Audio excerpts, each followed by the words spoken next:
একজন গুপ্তচর ধরা পড়েছে ঢাকায়। সে নাকি নিজে বলছে সে সিআইএ চর।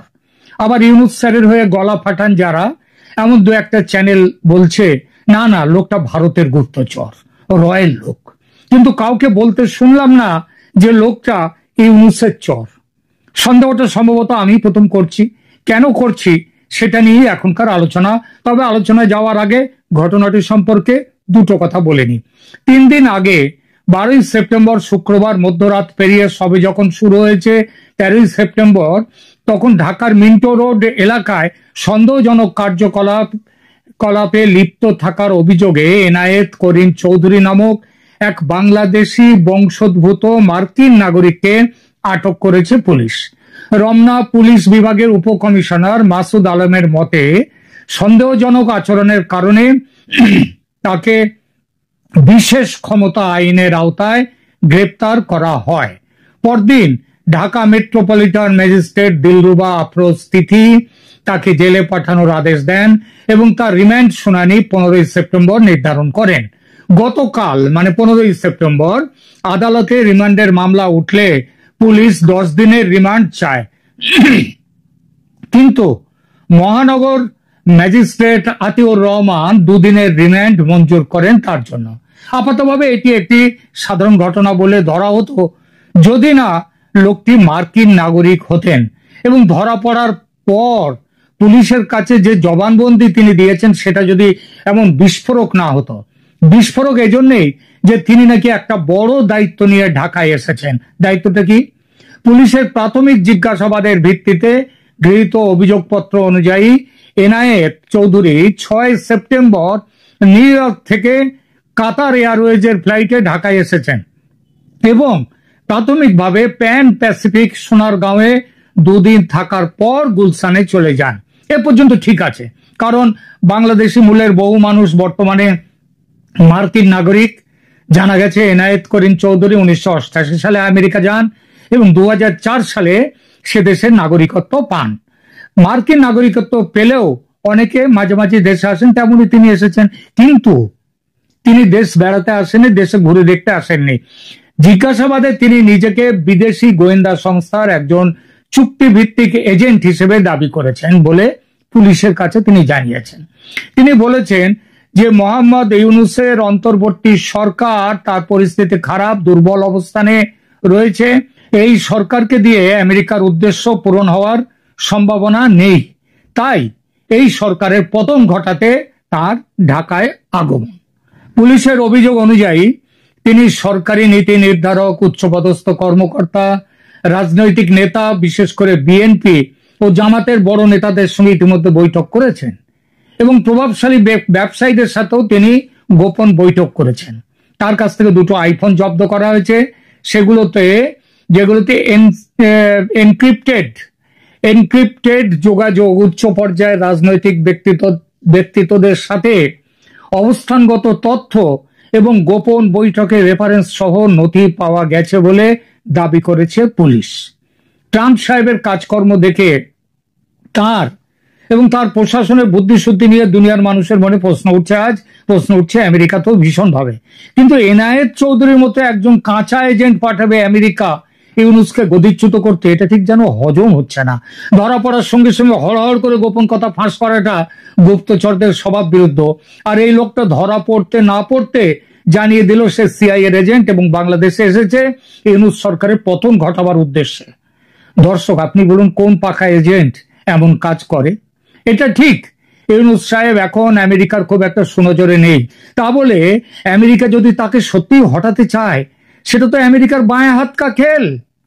আমেরিকা চাইলে যে কোনো মুহূর্তে ইউনূস সরকারের পতন ঘটতে পারে, আর সেই পতন হতে পারে পতনে করার জন্য নতুন করে কোনো ষড়যন্ত্র যেগুলো শেখ হাসিনার সময় করা হয়েছিল সেটা করার কোনো দরকার নেই। ইউনূসকে নির্দেশ দিলেই বাবা নেমে পড়ো বললেই তিনি নেমে পড়বেন, মানে তাকে নেমে পড়তে হবে, কারণ তাকে তো ওখানে বসিয়েছে ওই আমেরিকায়। আচ্ছা, ইউনূসের কথা ছেড়ে দিলাম, তার না খুব লোভ, কিন্তু ওয়াকারুজ্জামানকে দিয়েও হতে পারে এই কাজ। তার জন্য এনায়েত মানে ওয়াকারুজ্জামানকে বলতে হবে যে তুমি ওখান থেকে একে ধরে টেনে নামিয়ে দাও। ওয়াকারুজ্জামান যে রাষ্ট্রপতিকে বলবেন, হয়ে যাবে কাজ। তার জন্য এনায়েতের মতো কাঁচা এজেন্ট পাঠাবার কি দরকার? আর সন্দেহটা এখানেই, এনায়েত করিম চৌধুরী আসলে কার চর, কে তাকে লাগিয়েছে এই কাজে, আমেরিকা না অন্য কেউ? দেখি সেটা। দেখুন, মোহাম্মদ ইউনূসের সাথে আমেরিকার প্রকৃতপক্ষে দীর্ঘমেয়াদী একটা ঘনিষ্ঠ সম্পর্ক রয়েছে।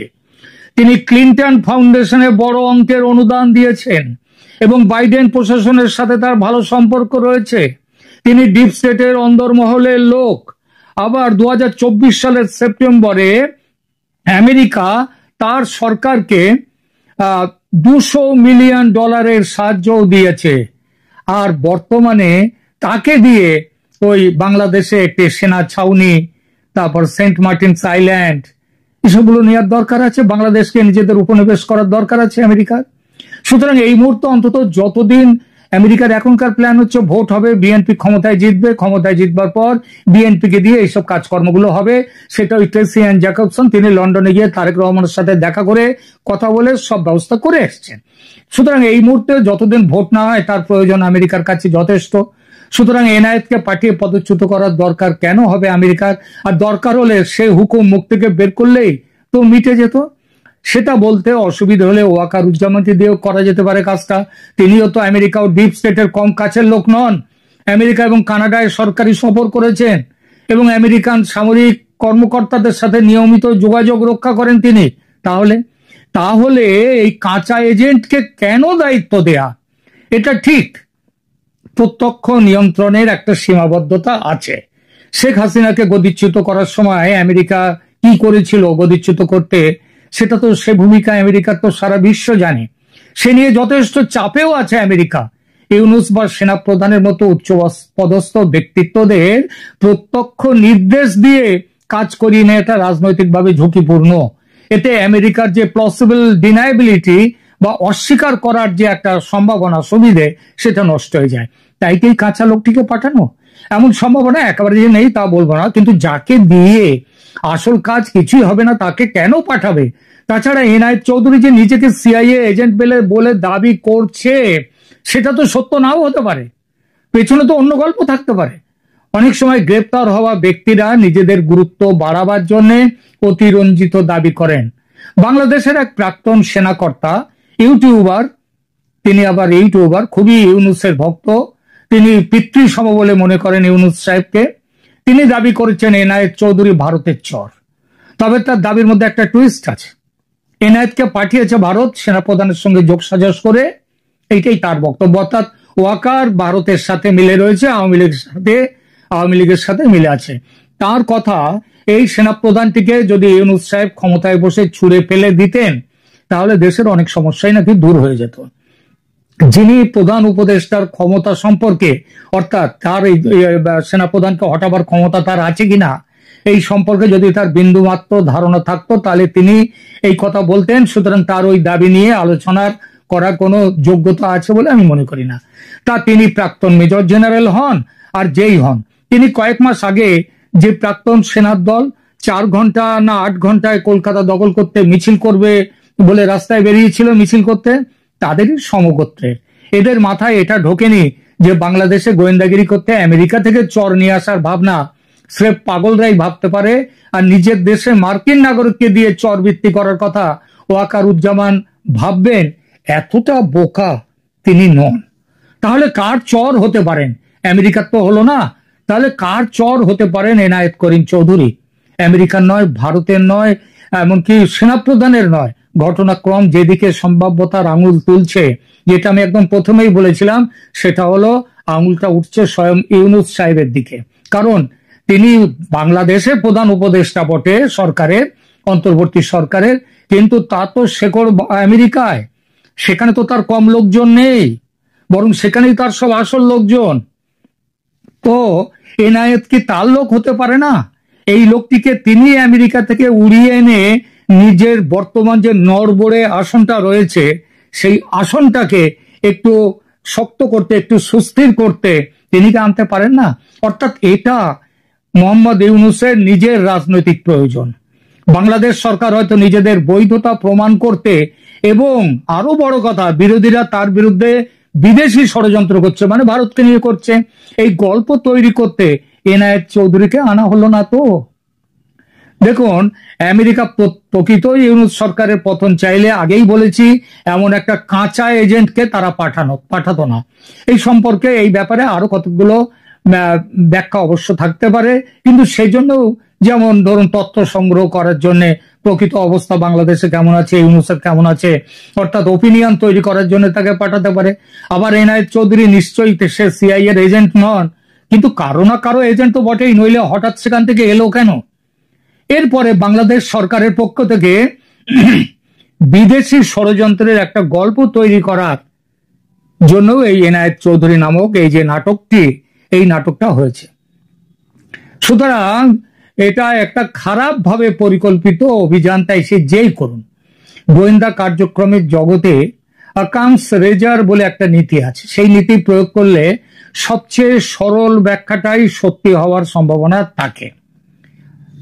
এনায়েত চৌধুরী তিনি মিথ্যে বলছেন, তবে খুব বেশি মিথ্যে বলছেন না। তাকে কে নিযুক্ত করেছে, কি কাজে নিযুক্ত করেছে, সেইটাই গুলিয়ে দিয়েছেন।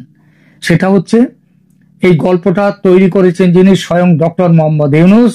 তিনি কিন্তু এনায়েত চৌধুরীকে কড়া ধারায় গ্রেপ্তার করা, সেটা থেকে আটকে দিয়েছে। ওই যে সরকারের বিরুদ্ধে আচরণ, সেটা তো দেশদ্রোহিতা। দেশদ্রোহিতার খুব বড় কারণের জন্য তাকে আটকাতে পারত পুলিশ, কিন্তু সেটা পাঠায়নি, সেভাবে আটকায়নি। কেন? তার কারণ এই ব্যাপারটা আটকে দিচ্ছেন ইউনূস সাহেব স্বয়ং, কারণ লোকটি তার। বাস্তবতা হলো, গত এক বছর এই সরকারের যে কাজ মানুষের চোখে ধরা দিয়েছে তা হলো হত্যা, ধর্ষণ, নিপীড়ন আর মব দিয়ে বিরোধী শক্তিকে নিঃশেষ করার চেষ্টা। ঋণের দায়ে 4 জনের মৃত্যু, আবার তাদেরই দাফনের খরচ জোগাতে আরো 1000-এর বেশি মানুষ নতুন ঋণ নিয়েছে। এটাই দেশের চিত্র। সরকারের উপদেষ্টা বদল কি কোনো পার্থক্য আনবে আপনার মনে হয়? আমার মনে হয় না। নির্বাচনের আগে এই ধরনের রদবদল করে সাময়িক ইমেজ ঠিক করা যেতে পারে, কিন্তু মানুষের আস্থা ফেরানো অসম্ভব। কে হতে পারে নতুন উপদেষ্টা? নতুন দালাল কে হতে পারে? কারণ সবাই তো আসলে দালাল বলে খ্যাত হয়েছে সব জায়গায়। আপনি যেখানে দেশে বিদেশে যেখানে যাচ্ছে সেখানে দালাল দালাল দালাল বলে চিৎকার করছে মানুষ। বাংলাদেশের রাজনীতিতে হঠাৎ করে উপদেষ্টা পরিষদে রদবদলের আলোচনা জোরালো হয়েছে। নতুন করে নাম আসছে, কারো দায়িত্ব বদল হবে বা কারো চেয়ার নড়বড়ে হয়ে পড়েছে, এসব কথা এখন আপনি চায়ের দোকানেও শুনবেন। সব জায়গায় এসব আলোচনা চলছে। সরকার বলছে এটি প্রয়োজনীয়, নির্বাচন সামনে, কাজের গতি বাড়াতে হবে, ইমেজ ঠিক করতে হবে, সব নানা হ্যান ত্যান। কিন্তু প্রশ্ন হলো, এই রদবদল কি আসলেই কোনো কাজে আসবে, নাকি এটি শুধু একটি কৌশল? ভাঙা ঘড়িতে নতুন কাঁটা বসানোর মতো, মানে ঘড়িটা ভেঙে গেছে, এখন জাস্ট কাঁটা বদলাই দিচ্ছে। বাস্তবতা হলো, গত এক বছর এই সরকারের যে কাজ মানুষের চোখে ধরা দিয়েছে তা হলো হত্যা, ধর্ষণ, নিপীড়ন আর মব দিয়ে বিরোধী শক্তিকে নিঃশেষ করার চেষ্টা। এর বাইরে অর্থনীতি, সামাজিক কিংবা রাজনীতির কোনো খাতে দৃশ্যমান কোনো অগ্রগতি আপনি দেখেছেন? আমি দেখতে পাইনি, কিন্তু আসলে নেই বলতে গেলে। মানুষ চারদিকে যে হতাশা দেখছে তা কেবল রাজনৈতিক নয়, অর্থনৈতিক দিক থেকে ভয়াবহ অবস্থা। ঋণের দায়ে মানুষ আত্মহত্যা করছে, আবার সেই মৃতদেহের অন্ত্যেষ্টিক্রিয়াও করতে হচ্ছে নতুন ঋণ নিয়ে। খবরের কাগজ খুললেই দেখা যাচ্ছে শত শত মানুষ এভাবে ঋণের ফাঁদে পড়ে মৃত্যুর মধ্যেও মুক্তি পাচ্ছে না। ঋণের দায়ে 4 জনের মৃত্যু, আবার তাদেরই দাফনের খরচ জোগাতে আরো 1000-এর বেশি মানুষ নতুন ঋণ নিয়েছে। এটাই দেশের চিত্র। একজন মানুষ জন্ম নিচ্ছে ঋণের দায় নিয়ে, সারাটা জীবন ঋণের চাপে হাহাকার করছে এবং শেষে মৃত্যুর পরেও ঋণের পাহাড় রেখে যাচ্ছে। বাংলাদেশে ঋণ সংস্কৃতি শুরুটা করেছে ডক্টর ইউনূস। সমাজের এই বেদনাদায়ক অবস্থায় সরকারের উপদেষ্টা বদল কি কোনো পার্থক্য আনবে আপনার মনে হয়? আমার মনে হয় না। রাজনৈতিক দিক থেকেও সরকারের অবস্থা খুব নাজুক। উপদেষ্টা পরিষদে যারা আছেন তাদের মধ্যে অনেকেই সরাসরি বা পরোক্ষভাবে এনসিপি নামের একটি গোষ্ঠীর সঙ্গে যুক্ত। ছাত্র উপদেষ্টারা প্রকাশ্যে দলীয় রাজনীতির সঙ্গে যুক্ত আছেন বলে আমরা জানি। তাদের নিরপেক্ষতা নিয়ে কোনো আস্থা নেই কারো উপর। বিএনপি থেকে শুরু করে অন্যান্য বড় রাজনৈতিক দলগুলো মনে করছে যে এই উপদেষ্টারা থাকলে নির্বাচন কখনোই গ্রহণযোগ্য হবে না। যে যতই বলুক আমরা নিরপেক্ষ, বাস্তবে তা মানুষের কাছে গ্রহণযোগ্য নয়, হচ্ছে না। আর সেখানেই আসল সংকট।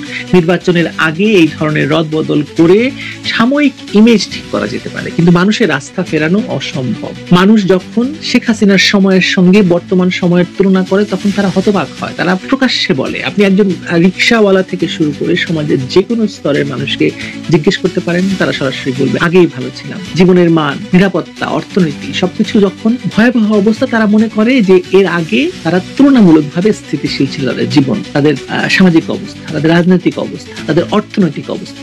আজকে মানুষ বাজারে গিয়ে দেখছে নিত্যপণ্যের দাম নিয়ন্ত্রণের বাইরে, হাসপাতালগুলোতে চিকিৎসা নেই, টিকা নেই, শিশুর টিকা নেই, শিক্ষা খাতে ভয়াবহ অবস্থা, শিক্ষা প্রতিষ্ঠানে শিক্ষা দিতে পারছেন না শিক্ষকরা, কর্মসংস্থান নেই, হাজার হাজার লক্ষ লক্ষ তরুণ বেকার হয়েছেন। আমরা জানি যে এই কিছুদিন আগেই রিপোর্ট বেরিয়েছে 6 লক্ষ নতুন তরুণ যারা ব্যাচেলর ডিগ্রি পাশ করেছে তারা এখন বেকার, কাজের সন্ধানে দেশ ছেড়ে চলে যেতে চাইছে অনেকে।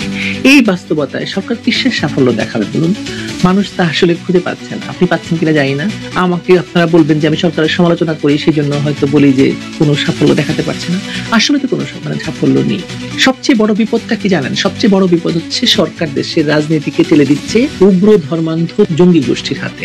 একদিকে বিরোধী শক্তিকে দমন করতে গিয়ে স্বাধীন চিন্তার সব জায়গা বন্ধ করে দিচ্ছে, অন্যদিকে পুরো মঞ্চ খালি করে দিচ্ছে উগ্রবাদীদের হাতে বা দখল করে নিচ্ছে তারা। এতে যারা সাময়িকভাবে ক্ষমতায় টিকে থাকতে চাইছে তারা হয়তো স্বস্তি পাচ্ছে, কিন্তু দেশ দীর্ঘমেয়াদে ভয়ঙ্কর ঝুঁকিতে পড়ছে। ধর্মকে রাজনীতির হাতিয়ার হিসেবে ব্যবহার করা হচ্ছে এবং সাধারণ মানুষকে বিভক্ত করার জন্য সেটা সবচেয়ে সহজ অস্ত্র। এমন এক সময়ে যখন দেশের রাজনৈতিক, অর্থনৈতিক এবং সামাজিক সব খাতেই সংকট, তখন সরকারের উপদেষ্টা বদল মানুষের কাছে কোনো গুরুত্ব বহন করে না। তাই দেখবেন আপনি এটা নিয়ে আলোচনা হয় বটে, কে হতে পারে নতুন উপদেষ্টা, নতুন দালাল কে হতে পারে, কারণ সবাই তো আসলে দালাল বলে খ্যাত হয়েছে সব জায়গায়। আপনি এখানে দেশে বিদেশে যেখানে যাচ্ছে সেখানে দালাল দালাল দালাল বলে চিৎকার করছে মানুষ। মানুষ স্পষ্ট করে বলছে তারা দেখতে চায় এই সরকারের বিদায়। আসলে তারা নতুন উপদেষ্টা বা উপদেষ্টার রদবদল চায় না। তারা বুঝতে পেরেছে সমস্যার মূলে রয়েছে অযোগ্যতা, অদূরদর্শিতা এবং স্বেচ্ছাচারিতা। শুধু মুখ পাল্টে মানে কয়েকজন উপদেষ্টা বদল করে, দায়িত্ব বদল করে, নতুন কিছু নাম যুক্ত করে এই সমস্যার সমাধান হবে না, বরং এতে সমস্যা আরো বাড়বে। তার মানে ইউনূস কি কেবল এই উপদেষ্টা পরিষদ রদবদল করে তার সরকারের গ্রহণযোগ্যতা টিকিয়ে রাখতে পারবেন? উত্তর হচ্ছে পরিষ্কার না। কারণ গ্রহণযোগ্যতা আসে কাজ দিয়ে, আস্থা দিয়ে, ন্যায় বিচার এবং নিরাপত্তা দিয়ে, যার কোনোটাই বাংলাদেশের মধ্যে নেই। যে সরকার 1 বছরে হত্যা, ধর্ষণ, দমন পীড়ন ছাড়া আর কিছু মানুষের মনে রাখতে দেয়নি, যে সরকার মানুষের পেটে ভাত দিতে পারেনি, ঋণের বোঝা থেকে মুক্তি দিতে পারেনি, নিরাপত্তা দিতে পারেনি, সেই সরকারের শেষ রক্ষা কোনো কৌশলেই হবে না। মানুষ সব দেখে, সব বোঝে এবং মানুষ চায় মুক্তি। উপদেষ্টা পরিষদের রদবদল সে মুক্তি এনে দিতে পারবে না, এটা নিশ্চিত। এটা শেষ পর্যন্ত সরকারের বিদায়ের প্রশ্নকে আরো আরো প্রকট করে তুলবে। কবে যাবা এই প্রশ্ন এখন সবার মুখে উচ্চারিত হচ্ছে। বঙ্গবন্ধু বলেছিলেন না পাকিস্তানিদের, কত নিছো, কবে দেবা, কবে যাবা। মানুষ এখন এই সরকারকেও বলছে কত নিছো, কবে দেবা, কবে যাবা। বঙ্গবন্ধুর দফা বলেছিলেন যে আমার 6 দফা বুঝি না, আমার দফা 3টা, কত নিছো, কবে দেবা, কবে যাবা। বাংলাদেশের মানুষ এখন মৌন হলেও এই উচ্চারণ করে যাচ্ছে। ভালো থাকুন।